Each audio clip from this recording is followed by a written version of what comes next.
किसी ने प्रश्न पूछा है, आप उड़ीसा से हैं, आपने कहा कि मेरे घर में सब लोग अभक्ष्य भोजन करते हैं, नॉनवेज खाते हैं। मैंने विगत 2 वर्षों से कथा श्रवण करते करते इसको पूर्ण रूपेण छोड़ दिया है, पर अब इच्छा होती है कि दीक्षा लेकर भजन करूं, लेकिन घर में ऐसी ही स्थिति है और आगे भी ऐसी ही रहने वाली है, तो क्या उन लोगों के बीच में रहकर मैं भजन कर सकती हूं? अवश्य कर सकते हो और करना ही चाहिए। आपके घर में तो 2-4 लोग हैं ऐसे खाने वाले, वहां देखो विभीषण जी लंका निश्चर निकर निवासा, वो उन सब के बीच में रहकर भजन कर रहे हैं। देखो, व्यवहारिक यात्रा में परिवार के लोग एक दूसरे के साथ होते हैं, एक दूसरे से जुड़े हुए होते हैं, लेकिन आध्यात्मिक यात्रा सबकी अलग अलग है।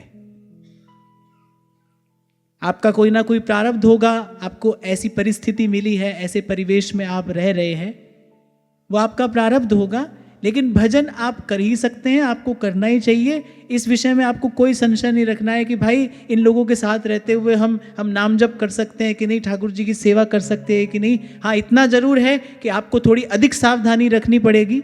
आपको अपना आहार विचार, जैसा आप कह रहे हैं कि आपने 2 वर्षों से कथा श्रवण करते करते शुद्ध रखा है, ऐसे आपको शुद्ध रखना है। आप माला भी जप सकते हैं, आप ठाकुर जी की सेवा भी कर सकते हैं, एक नियत दूरी बनाकर आप भजन कर सकते हैं और करना ही चाहिए। और मैं तो कहूँगा, निष्ठा से भजन करोगे, आपके हृदय का दीप जलेगा, तो हो सकता है जिस स्थान पर आप रहकर भजन कर रहे हो वहाँ भी प्रकाश हो जाए। 2-4 जो आपके आसपास रहने वाले हैं उनके जीवन में भी परिवर्तन आएगा। आप ईमानदारी से निष्ठा से भजन करोगे तो जिस वातावरण में आप रहते हो, जिस परिवेश में आप रहते हो, उसमें भी अवश्य में परिवर्तन आता है। और भजन करने के लिए तो भाई कभी किसी को सोचना ही नहीं है और कभी किसी को विलंब करना ही नहीं है। किसी भी परिस्थिति में आप हो, आप नाम जप सकते हो और आपको जपना चाहिए, अविलंब जपना चाहिए।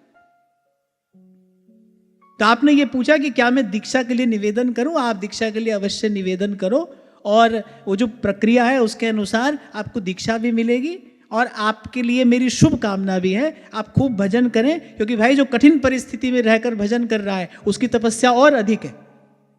आपके लिए बहुत हृदय से मंगल कामना है। आप बड़ी निष्ठा से अपनी भजन भावना को दृढ़ रखते हुए नाम जप करें।